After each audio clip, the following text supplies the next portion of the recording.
जो आपके ज़रिए पाकिस्तानी कौम को पता होना ज़रूरी है।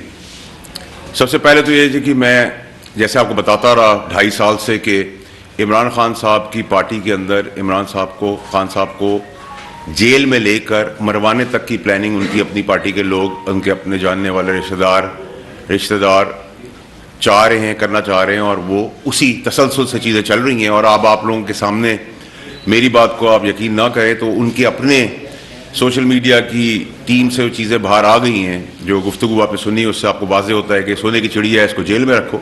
और इस खत्ते के अंदर बड़े और पॉपुलर लीडर जो हैं वो जेल में होते हैं, या उनको खुदा न खास्ता कुछ हो जाए तो उस पर सियासत फिर 40-50 साल तक चलती है। तो वो आपके यहाँ क्लैरिटी हो चुकी है। दूसरा, बहुत ज़बरदस्त प्रोपेगेंडा चल रहा था कि जी बैकडोर में मुज़ाकरात हो रहे हैं और बेगम साहिबा जो है वो लीड कर रही हैं, और ये पीटीआई के लोग फीड भी कर रहे थे। और बैरूनी और अंदरूनी बड़ा प्रेशर है, और उस प्रेशर के तहत सारा कुछ जो है वो मैनेज हो रहा है। और उसी के तहत 190 मिलियन पाउंड की केसेस के अंदर भी ताख़ीर होती चली जा रही है। बड़ा प्रोपेगेंडा ज़बरदस्त किस्म का चलाने की कोशिश की। लेकिन मैं उनको बार बार आप लोगों के सामने 2.5 साल पहले नहीं, 3.5 साल 4 साल पहले जब ये 190 मिलियन पाउंड की अप्रूवल हो रही थी, मैं फेडरल मिनिस्टर था कैबिनेट का, मैंने उस वक्त खान साहब से कहा था कि ये ना करें, खुदा का वास्ता है, ये आपके लिए नैब का केस बनेगा और आपको जेल होगी इसके अंदर। उस वक्त वो नहीं माने। उसके बाद भी मैं, वो रिकॉर्ड का हिस्सा है, ये ओपन और शट केस है, इसमें तो गल मुक गई है अब। ठीक है जी, अब इसके अंदर कोई दो राय होनी नहीं चाहिए। ये प्रोपेगेंडा जितना भी कर ले, और जुर्म की सज़ा होती है। जुर्म आप करेंगे, कत्ल करेंगे, आप पकड़े जाएंगे तो आपको सज़ा होगी। अब आपसे किसी ने करवाया, आपकी फैमिली में किसी ने उसका फ़ायदा उठाया, आपके दोस्त अहबाब ने उठाया, आपकी पार्टी ने उठाया, ये तो कोई नहीं मानेगा ना। साइन तो आपने किए, साइन ऑफ आपने किया, और उस समय कैबिनेट का हिस्सा था। और इसी के तहत जो उन्होंने प्रोपेगेंडा किया, वो प्रोपेगेंडा भी ना, उसकी गुब्बारे से हवा आपको आज संडे आइंदा आने वाले हफ्तों में नज़र आना शुरू हो जाएगी कि सारी की सारी चीज़ों की हवा निकल जाएगी। जो ड्रामा क्रिएट किया जा रहा था कि हम पे प्रेशर है, हम पे इंटरनेशनल प्रेशर है, तो ये चैप्टर तो क्लोज हो गया है। क्योंकि जुर्म किया आपने, तो ये तो मैं 3.5-4 साल पहले जो कैबिनेट का हिस्सा था तब आपको बता रहा था, खान साहब को बता रहा था, उस वक्त भी मीडिया को बता रहा था कि ये केस बनेगा और इसमें खान साहब को सज़ा होगी, उनके साथ जितने और भी हवारी हैं उनको भी सज़ा होगी। तो ये तो सज़ा, इसमें तो कोई दो राय अब होनी नहीं चाहिए, नंबर 1। नंबर 2 कि जो बैरून मुल्क प्रेशर था, मैंने आपको बताया था कि मैं मुल्क से बाहर जा रहा हूँ, 3 हफ्ते बाद मैं वापस मुल्क में आया हूँ, और मैंने कहा था उसके अंदर मैंने लोगों को बताना है कि किस तरह प्रोपेगेंडा किया जा रहा है और खान साहब की जान को उनके लोगों से ख़तरा है। और आपने देखा कि 3 हफ्ते बाद जब मैं आया हूँ तो वो काफ़ी मुल्कों का प्रेशर भी जो सो कॉल्ड बुनियादी तौर पर एक्सप्लॉइट किया जा रहा था, वो भी काफ़ी थम गया। क्योंकि आप जब जाके सच्चाई किसी को बताएंगे तो वो समझेगा कि भाई ये प्रोपेगेंडा है, ड्रामा है। उसके बाद आपने पॉपुलर होने का मतलब ये नहीं था कि आप हर चीज़ से बाला तरें, कानून से बाला तरें या आसमानी मखलूक बन गए, नाउज़ुबिल्लाह। आपने पॉपुलरशिप के ऊपर आप संभाल नहीं सके, आपने गुंडागर्दी करके देख लिया, आपने धरने करके देख लिया, आपने मरने करके देख लिया, आपने 26 का कर लिया, 9 मई कर लिया, रियासत के खिलाफ चीज़ें कर ली, रियासत के तनसीबात को उड़ा दिया, आग लगा दी। आप सब चीज़ें करते चले गए, कन्फ्रंटेशन की सियासत लेके आगे बढ़ते चले गए, और आपको लगा कि शायद मुझे इसका कोई फ़ायदा बदमाशी के ज़रिए हो जाएगा, पॉपुलर वेव की तरह ज़रिए होगा। और आपको मैं कहता रहा कि खान साहब खुदा का वास्ता इन लोगों की हवारियों के ऊपर ना जाएं, ये अंदरूनी खाना आपको जेल में रखना चाहते हैं, बल्कि जेल से ज़्यादा खुदा ना खास्ता आपकी जान भी लेना चाहते हैं। क्योंकि जान लेंगे तो उनको मजीद फ़ायदा होगा। जो आज इक़्तिदार के मज़े ले रहे, वो खान साहब अगर मफरूज़े के तौर पर बाहर आए तो इनमें से कोई भी आपको इक़्तिदार नज़र नहीं आएगा। और आज जो आपने प्रेस कॉन्फ्रेंस देखी कि हमने कहा है कि हम तहरीरी तौर पे जुडिशल कमीशन चाहते हैं, जो पीटीआई ने मुलाकात के बाद कहा है, तो कहाँ मौला जड़ की सियासत कर रहे थे, कहाँ गुंडागर्दी की सियासत कर रहे थे, कहाँ बदमाशी बंदूक की सियासत कर रहे थे। अब आप कशकोल लेके खड़े हो गए कि हम ये चाह रहे हैं। ये फॉर्म 47 की गवर्नमेंट को तो आप मानते ही नहीं थे। तो जब आप मानते नहीं थे तो आपने इसको लीगलाइज भी कर लिया। आप अदालतें आपके हक में फैसला करें तो अदालतें अच्छी है, वरना आप कहते हैं कि अदालतें ही बुरी हैं। स्टैब्लिशमेंट से आप बात करने के लिए मर रहे हैं, तड़प रहे हैं। मैं आपको बार बार बता रहा था, आपको स्टैब्लिशमेंट ने कहा हमारा कोई वास्ता आपसे नहीं है, आप स्टैब्लिशमेंट भी अच्छी है। तो यहाँ तक तो अब चैप्टर आपको बड़ा क्लियर होना चाहिए कि ना कोई बैकडोर मुज़ाकरात है, ना बैरून मुल्क से कोई प्रेशर है, ना इंटरनल कोई प्रेशर है, और इसकी हवा आपको आइंदा आने वाले हफ्तों में नज़र आना शुरू हो जाएगी। वो हवा तो निकल जाएगी। तो ये चैप्टर तो क्लोज है, ये ओपन एंड शट केस पहले से था। इसमें कोई नई चीज़ होने वाली नहीं है, जुर्म की सज़ा होनी है और वो होगी। अनफॉर्चुनेटली करवाया गया, किया उन्होंने, वो जोम में थे। उसके बाद आप आगे आ जाए, हमारी फ़ौज ने, हमारी FC के लोगों ने, हमारी पुलिस वालों ने दबा के शहादतें दी, खून दिया, खून दिया, खून दिया, पानी की तरह खून दिया। लेकिन अब मैं आपको एक अच्छी खबर सुनाने जा रहा हूँ कि उस खून के रंग की ताबीर नज़र आना शुरू होगी हमारे झंडे के अंदर। हमारे ख़त्ते के अंदर पाकिस्तान जो है, इस पूरे ख़त्ते के अंदर बड़ा वाइब्रेंट होकर नज़र आने वाला है। और ये भी मैं कोई आपसे महीनों सालों की बात नहीं कर रहा, अभी इन्हीं आने वाले हफ्तों से आपको नज़र आएगा। और अगर हमारे पास एक टीम का एक अच्छा प्लेयर आ गया है, डेमोक्रेटिक लोग, जमहूरी लोग बड़ा परेशान होते हैं जब मैं कहता हूँ कि क्रेडिट आप फ़ौज के सिपहसालार जनरल आसिम मुनीर साहब को दे दें, तो कहते हैं कि जमहूरियत का हुसन है। तो चले, मैं जमहूरियत का हुसन समझते हुए उनको टीम लीडर बना देता हूँ या टीम का हिस्सा बना लेता हूँ। हम सब एक मैच खेलते हैं, रोनाल्डो भी खेलता है, तो लेकिन रोनाल्डो सामने नज़र आता है, बाकी टीम मेंबर्स भी गधे घोड़े उसका चल रहे होते हैं, लेकिन उसका किकिंग स्टाइल, उसका विजन, उसका स्टाइल, उसका डॉच करने का स्टाइल रोनाल्डो का पूरी दुनिया में मशहूर है। इसी तरह लकीली, फॉर्चुनेटली हमें एक सिपहसालार मिले जो बाज़ार में, जिनका नाम इंटरनेशनली, जिस के ऊपर लोग ट्रस्ट करते हैं, उस ट्रस्ट करते हुए उनकी बदौलत, उनकी बैकडोर डिप्लोमेसी के तहत पाकिस्तान एक वाइब्रेंट खत्ते में नज़र आना शुरू होने वाला है, आपको नज़र आएगा। और उसी बैकडोर डिप्लोमेसी के तहत आपको बहुत कुछ इंटरनेशनल हवाएं पाकिस्तान के फेवर में नज़र आना शुरू हो जाएंगी आइंदा आने वाले हफ्तों और दिनों से। अब शुरू होगी वो चीज़ें, उसका फ़ायदा नेचुरली एलाइज और गवर्नमेंट को भी होगा, शहबाज शरीफ से भी होगा कि उन्होंने ये जांच लिया कि एक आदमी में काबिलियत है, उसका बेनिफिट पूरे मुल्क को मिल रहा है, तो वाई नॉट। अगर आपकी वजह से मुझे कोई बेनिफिट मिलता है तो वाई नॉट। पहले आज तक हमसे डू मोर कहा गया है, लेकिन इस बार मेरी तवक्को है, जो मैं इतना 3 हफ्ते का ट्रिप करके आया हूँ, तो जो मेरी इतलात हैं, जो मेरे इंटरेक्शंस हैं, उसके तहत हमारे सिपहसालार में समझता हूँ कि वो अब इस पोजीशन पे पाकिस्तान को लेके आएंगे कि वो कहेंगे what's in it for me as in Pakistan, यानी कि पाकिस्तान के लिए क्या है। तो ये बड़ी खुशाइन बात है हम सबके लिए, इसको हमें वेलकम करना चाहिए। और जो 20 जनवरी से ऊपर नजरें टिका के बैठी हुई है PTI, मेरे ख्याल से उनको उधर बहुत सख्त मायूसी होने वाली है और पाकिस्तान को बहुत ज़बरदस्त किस्म की कामयाबी होने वाली है, जिसके फल नेचुरली जो होगा वो तोड़ लेगा। क्योंकि टीम मेंबर हमारे पास सॉलिड है, टीम लीडर हमारे पास सॉलिड है, और जो फ़ौज की कुर्बानियाँ हैं वो अब कौम को सामने नज़र आएगी।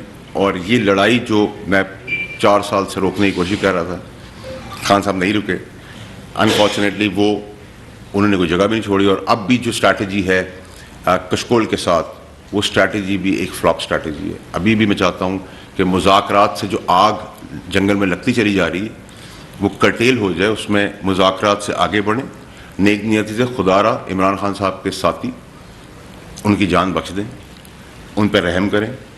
हम सब ने उनसे सियासत सीखी थी, हम में से कोई लीडर नहीं समेत मेरे, उनकी बदौलत हम इलेक्ट हुए थे। लेकिन हमारा काम ये नहीं कि हम अपने लीडर को, मेरे तो नहीं हैं वो, लेकिन जिनके लीडर हैं वो, मैं भी उनकी जान के मामले में बड़ा कंसर्न हूँ कि कोई ऐसी चीज़ किसी के साथ नहीं होनी चाहिए।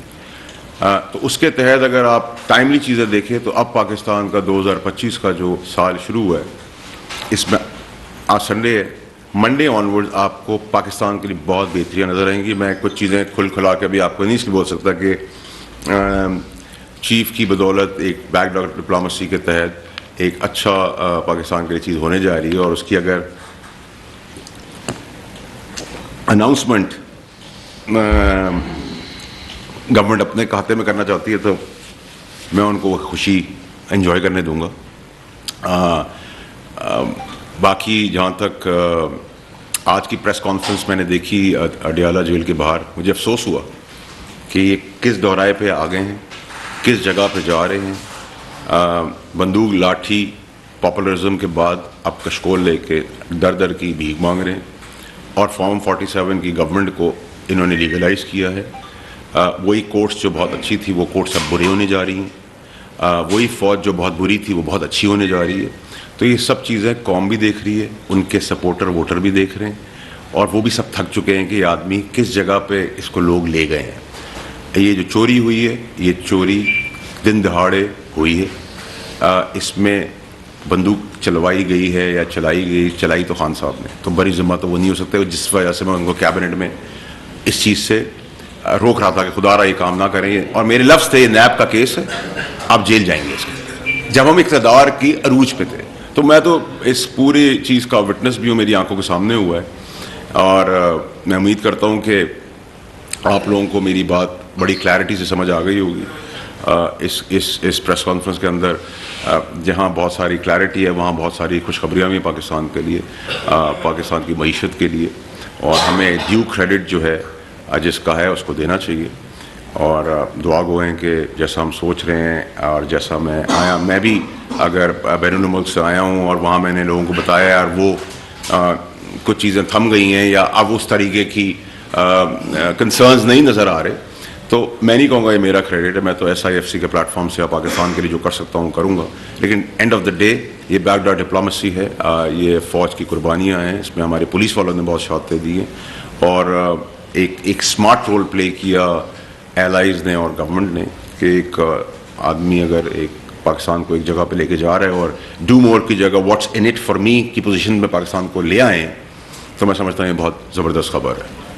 यही था आज प्रेस कॉन्फ्रेंस का मतलब कि जिस बेजानी में हम सब कैफियत में हैं, वो कैफियत आपको क्लियर होनी चाहिए कि जुर्म के अगेंस्ट सजाई होती है, फूल गाँव का हार और एग्जीक्यूटिव ऑर्डर की तरह माफ़ी नहीं होती। ऐसा चैन को यह हो नहीं है कि मार्च तक जो है वो कुछ तब्दीली आ रही है, गवर्नमेंट सतह पर कुछ तब्दीलियाँ होने वाली हैं, क्योंकि मौजूदा गवर्नमेंट जो है वो उस तरह से परफॉर्म नहीं कर पा रही होनी चाहिए। तो कोई ऐसा कुछ है कि कोई तब्दीलियाँ आने वाली है या इस तरह का वज़ीर आज़म लाया जा रहा है कि जो सबको काबिल कबूल होगा, ऐसी बातें नहीं, ऐसी कोई बात नहीं है। मेरे ख्याल है कि जो सब बेस कर रहे थे, मेरी अजम्पशन है, मेरी सोच है, मेरी मालूमात है, मेरा जो दौरा था मुल्क से बाहर, उसके तहत मैं आपको ये कह सकता हूँ कि शायद जिस पे सबसे ज़्यादा PTI रिलाई कर रही थी वो PTI की फेवर में नहीं जाएगा। वो बैकडोर डिप्लोमेसी जो फ़ौज के सपसलार आर्मी चीफ आसिम मुनीर साहब ने, जनरल साहब ने की है, उसका बेनिफिट पाकिस्तान को मिलेगा and it will be a surprise for PTI और गुड न्यूज़ फॉर पाकिस्तान।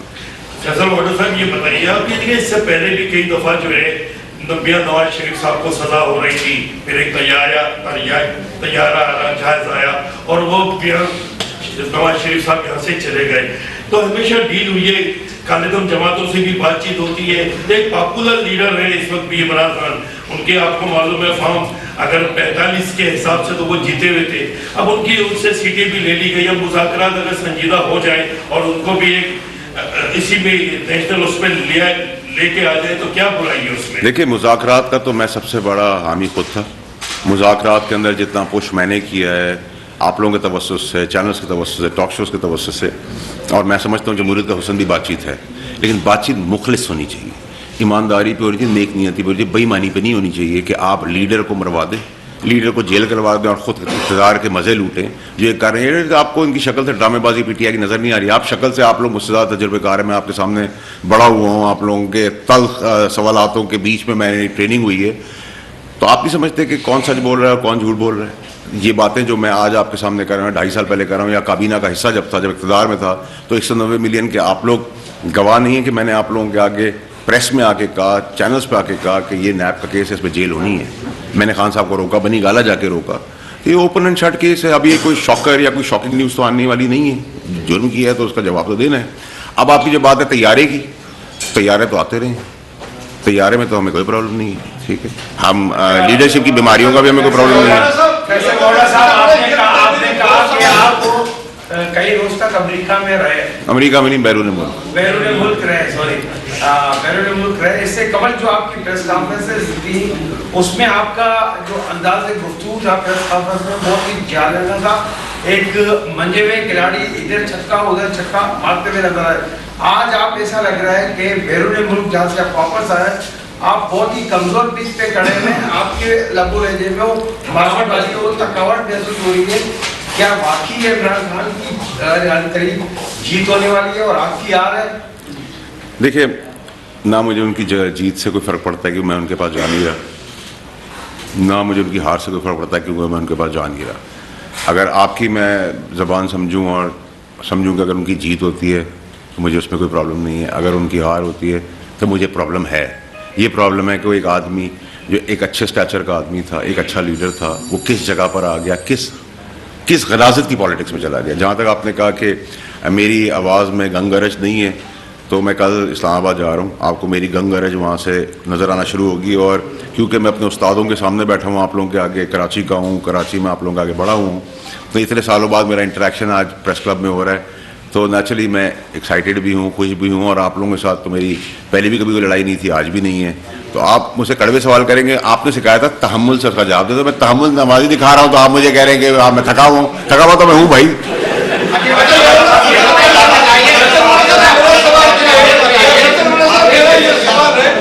अरे एक बार ये देखिए ना, गंगरज वाली आवाज आ गई।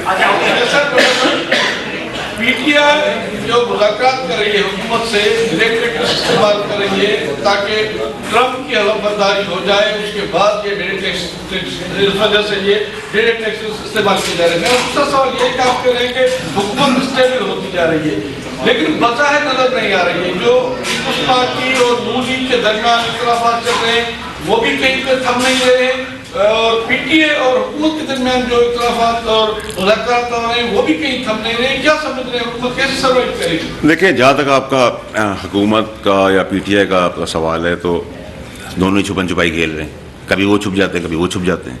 लेकिन मैंने आपसे कहा कि बाय एंड लार्ज अगर आप पाकिस्तान की पॉलिटिकल स्टेबिलिटी की बात करेंगे तो मुझे इकनॉमिकल स्टेबिलिटी नज़र आ रही है, इंडिकेटर्स नज़र आ रहे हैं। लेकिन नाराज़ होते हैं लोग अगर वो हमारी नाकस और नालायक होने की वजह से अगर वो बेनिफिट अगर हमें पाकिस्तान में सिपा सलार दे रहे हैं, आर्मी चीफ साहब SIFC के प्लेटफॉर्म दे रहे हैं, मैं उनको टीम मेंबर बना लेता हूँ, मैं टीम लीडर कहता हूँ, चले टीम लीडर कर देता हूँ, तो हमें इस पर किसी का क्रेडिट देना चाहिए कि भाई अच्छा काम कर रहा है, पाकिस्तान को फ़ायदा हो रहा है। अगर फ़ायदा हो रहा है, अगर सारे गधे समेत मेरे अगर नहीं कुछ करके दिया पाकिस्तान के लिए और किसी घोड़े ने आगे कर दिया तो आपके ये तो कहेंगे घोड़ा है, तो मुझे तो इसमें कोई प्रॉब्लम नहीं है।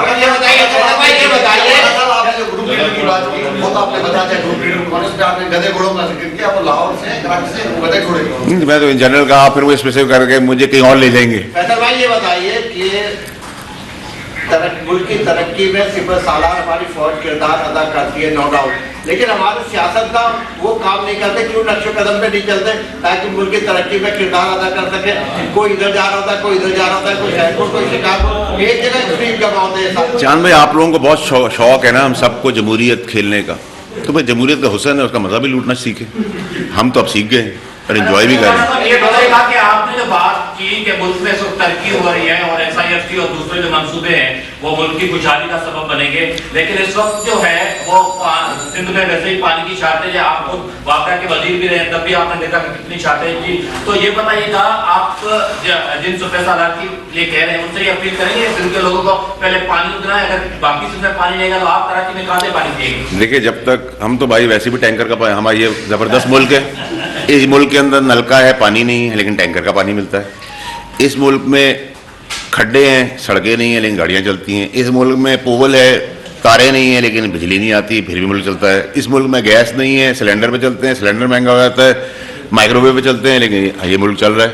तो इस मुल्क की ब्यूटी है, ये मुल्क चल रहा है। लेकिन नहीं, मुल्क का ही सारा हाल ये था। जिम्मेदारी सवाल लीजिएगा। गवर्नर साहब फरमाते हैं कि जिस यूनिवर्सिटी से आप पढ़े उसी यूनिवर्सिटी के वो चांसलर हैं, तो आप दोनों एक ही यूनिवर्सिटी के स्टूडेंट हैं। आप ये जरा बताइएगा, दूसरा रोज गवर्नर हाउस में गवर्नर्स कॉन्फ्रेंस हुई, उसमें गवर्नर के रोल्स को बढ़ाने का मुतालबा किया गया। कुछ अरसे से सदारती निज़ाम की बातें हो रही हैं, ये इस गवर्नर का किस तरफ इशारा है? मजीद जो ये मुतालबा सामने आ रहा है, देखिए, क्या इंतजामी सूबे भी क्या बनने जा रहे हैं जैसे खबरें चल रही हैं? देखिए, मेरा नहीं ख्याल। देखिए, सबसे पहले तो ये कि वो मुझसे राज़ी रहे, रफ्तार आप लोगों ने मेरी देखी है, परवाज़ भी आप मेरी देख रहे हैं, और अब इंशाल्लाह वो राज़ी रहे तो वो रुकेगी नहीं। चुगली करने वाले, साजिश करने वाले, नालायक, निकम्मे, जाहिल, करप्ट, चोर, बेईमान मेरा पहले भी कुछ नहीं बिगाड़ सके थे, मेरा आज भी नहीं बिगाड़ सकेंगे और मेरा कल भी नहीं बिगाड़ सकेंगे। मैंने आपको कहा ना, मेरी रफ्तार और मेरी परवाज़, वो राज़ी रहे, कोई नहीं रोक सकता, ना मुझे किसी का डर है। नंबर एक। नंबर दो ये कि जब आप मुझसे मुल्क की सतह पर बात कर रहे हैं तो फिर आप मुझे इस टाइप की बातें, धूल वाली बातें क्यों कर रहे हैं सर?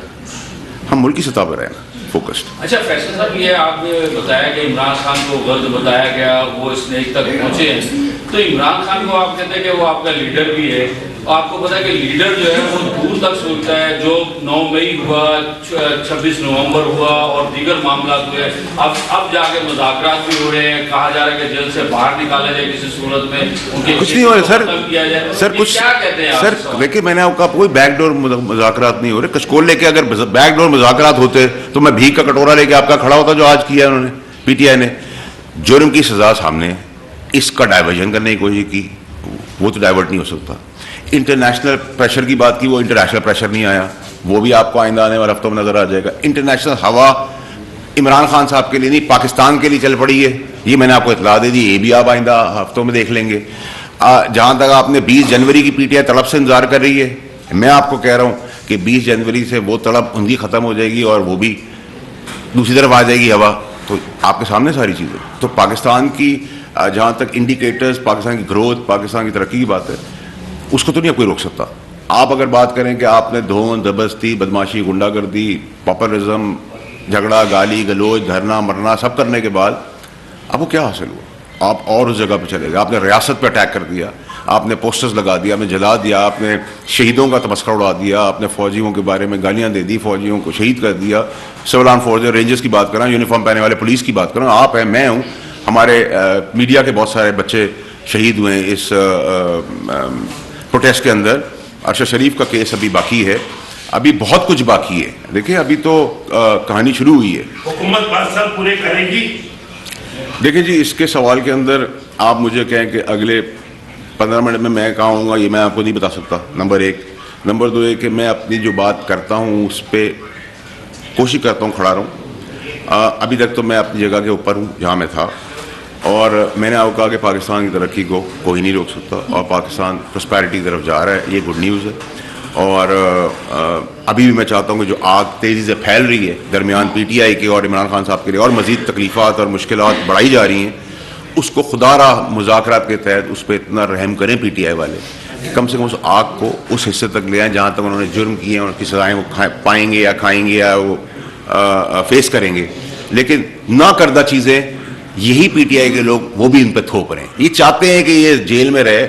और ये मैं आपको कहता जा रहा था, और अब आपके पास शवाहिद आप दिखा रहे हैं, मीडिया वाले, मैं नहीं दिखा रहा। उन्हीं के अपने लोगों की ज़बानें, बातें, इंटरसेप्शन सारी आप लेके आ रहे हैं, सब कुछ सामने। एक सवाल है, आपने बहुत सारी अच्छी बातें कही यहाँ पे।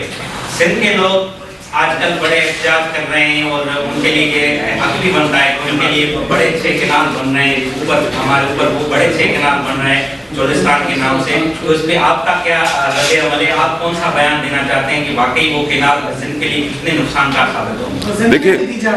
देखिए मुझे जब मैं फेडरल मिनिस्टर वाटर्स था तभी मैंने कहा था कि सिंध के पानी का इंसाफ का मामला सही नहीं है, उसको देखना चाहिए। और एकनेक की मीटिंग में भी मैंने ये बात कही थी, मेरा मौकेबाज भी है, सबको इंसाफ से मिलना चाहिए, और सिंध को भी मिलना चाहिए, और मिलेगा और लेंगे। तो सर बड़ा साहब, इसका मतलब ये है कि खान जो है ट्रम्प का इंतजार छोड़ दे? बिल्कुल छोड़ दीजिए, ट्रम्प का इंतजार छोड़ दे। उनका ट्रम्प कार्ड अब ट्रम्प कार्ड नहीं रहा। और आपने ये देख लिया है कि जो तसलसल से बयान आ रहे थे वो काफ़ी हद तक थम गए। और क्या कहते हैं, it will be a surprise for PTI before 20th January, and will be a very good news for Pakistan before 20th of January. मेरा सवाल ये है कि कल एक जजमेंट आने वाला है, उससे आप एक दिन पहले प्रेस कॉन्फ्रेंस कर रहे हैं, तो आपको इस बारे में कुछ नो आ गई है कि कल अपने कॉन्फिडेंस से कह रहे हैं कि जो उनकी सजा मिलेगी? अहम केस है। दूसरा मेरा सवाल ये है कि आप किसी पार्टी से बिलोंग नहीं करते और आप ऐवान वाला सेनेट पे पहुंच के कैसे पहुंचे? दोनों सवालों का आपको जवाब देता हूँ। आप मेरे बुजुर्ग भी, मेरे बड़े भी हैं। देखिए सबसे पहले तो ये कि अगर खुदा न खास्ता इस आदमी ने कत्ल किया है और कत्ल के शवाहिद वीडियो पे मौजूद हैं, तो इस आदमी को कत्ल के ऊपर सजा ही होगी ना, जजा तो नहीं हो सकती, फूलों का हार तो नहीं बनाया था। तो मैं तो ये बात आज नहीं कह रहा, मैं आपको 2.5 साल पहले की बात अपनी नहीं कह रहा, मैं 3.5-4 साल पहले की बात कर रहा हूँ, जब काबीना में किसी ने सोचा नहीं था कि ये होगा। मैंने उस वक्त इमरान खान साहब से कहा था ये काम ना करें और इसमें नैब का केस होगा और आपको जेल होगी। तो मैं तो 4 साल से एक्चुअली बात कर रहा हूँ, 4 साल से पहले, 3.5-4 साल से भी कर रहा हूँ, जब ये केस हो रहा था, जब साइन हो रहा था। फिर मैंने तहरीक इंसाफ से अलहदगी या जब मैं निकाला गया तब भी मैंने ये बात की, और 2.5 साल से मैं मुसलसल सारी जो बातें कर रहा हूँ वो कह रहा हूँ। और मैं आपको अल्लाह की ज़ात करने वाली, सज़ा जज़ा अल्लाह के हाथ में। लेकिन मैं आपको बहुत कॉन्फिडेंट इसलिए कह रहा हूँ क्योंकि उस वक्त जब ये काम हो रहा था तो मुझे पता था कि इसका अंजाम, चोरी का अंजाम, जुर्म का अंजाम सज़ा है और वो सज़ा होनी है। इसमें मुझे कॉन्फिडेंट होने की ज़रूरत है, इसमें मुझे और आपको श्योर होना चाहिए। दूसरा आपने सवाल मुझसे ये किया कि मैं ऐवान बाला में कैसे पहुँचा। देखिए जी, ये सवाल मुझसे तब भी हुआ था जब मैं MNA बना, जब मैं फेडरल मिनिस्टर बना। सुने ना सर, तब फेडरल मिनिस्टर बना तब भी मुझसे ये सवाल था, फिर मैं सेनेटर बना तब भी मुझसे सवाल था, और सेनेटरशिप मैंने इमरान खान साहब की पार्टी के बाद, जो मुझसे किसी का बाप नहीं ले सकता था, मैंने वो सेनेटरशिप खुद वापस की सुप्रीम कोर्ट में खड़े होकर कि एथिकली ये सीट खान साहब की है, PTI की है, मैं नहीं रख सकता, और जिसको जजमेंट का हिस्सा भी बनाया गया। मैं उन बेशर्मों में से नहीं हूँ जो इमरान खान साहब की आज भी सीटों में बैठे हुए हैं, इमरान खान साहब के खिलाफ प्रेस कॉन्फ्रेंस करते हैं, इमरान खान के खिलाफ साजिशें करते हैं, प्रेस कॉन्फ्रेंसेस करने के बाद आज भी उन्हीं इक़्तिदार के मजे लूट रहे हैं। अब आपका सवाल रहा कि मैं ऐवान बाला में कैसे पहुँच गया, तो देखिए जी, मैं जैसे आपके पास पहुँच गया वैसे मैं ऐवान बाला में पहुँच गया, और ऐवान बाला जो है वो मेरी आखिरी मनसब नहीं है। इंशाल्लाह मैंने आपसे कहा, मेरी रफ्तार आपने देखी है, मेरी उड़ान, मेरी परवाज़ इंशाल्लाह आज के दिन के बाद आप और देखेंगे इंशाल्लाह, और मुझे आप इससे आगे जाते हुए देखेंगे, और मैं आपको कोशिश करूँगा जो मैं कह रहा हूँ वो अल्लाह ताला पूरा भी करे और करके भी दिखाऊँगा। सवाल आपसे ये है कि अगर कल खान साहब बाहर आ जाते हैं, आपने कहा कि मैं उनकी पार्टी में पहले भी गए, शायद अभी आप कल वो आगे बाहर आके सियासत शुरू करते हैं तो आपको वो दावत देते हैं तो क्या आप उनके साथ PTI में जाए? चलो भाई, देखिए, मैं खान साहब ने मुझे बहुत कुछ सिखाया है, मैं आसान फरामोश उनका नहीं। अगर उनको कोई मुझसे ज़रूरत है, चाहे वो पानी का गिलास है, वो मुझे बुलाएंगे, मैं आधी रात को जाऊँगा। ना मैंने उनके पास जाना है, ना मैंने पार्टी को ज्वाइन करना है, ना मैं सब कुछ पार्टी ज्वाइन करने के जा रहा हूँ, ये बड़ी क्लैरिटी रखें। ना मैं पार्टी में जा रहा हूँ, ना मैं पार्टी में जाना चाहता हूँ, ना मैं इमरान खान साहब को से कुछ मांगना चाहता हूँ। इमरान खान साहब को मुझसे क्या चाहिए, अगर वो पानी का गिलास है, कतरा भी है, वो आधी रात को भी आवाज़ देंगे तो मैं पुराने ताल्लुक़ के तहत जाऊँगा। उनको अगर मुझे कभी ज़िंदगी में मौका मिला तो उनको बताऊँगा कि मैं आपको इस बर्बादी उस वक्त भी रोक रहा था, आज भी रोकूँगा कि मज़ीद बर्बादी ना करें। ना मैं किसी और सूबाई पोजीशन के लिए तगा दौड़ कर रहा हूँ जो लोग चमगोया कर रहे हैं। मैं खुशुजा हूँ, लेकिन this is not my last destiny इंशाल्लाह। अच्छा, आप ये कहा कि आपकी उड़ान ऊंची है, क्या आप शहबाज शरीफ जाने वाले हैं? नहीं, इमरान खान के लिए बर्फ पिघलने जा रही है या मज़ीद बर्फबारी के तरफ? देखिए, इमरान खान साहब आज के दिन तो बहुत बुरे फंस गए, और उनके इर्द गिर्द के लोग उनको मज़ीद ऐसी जगह पे ले जाएंगे जो मैंने कहा ले गए हैं।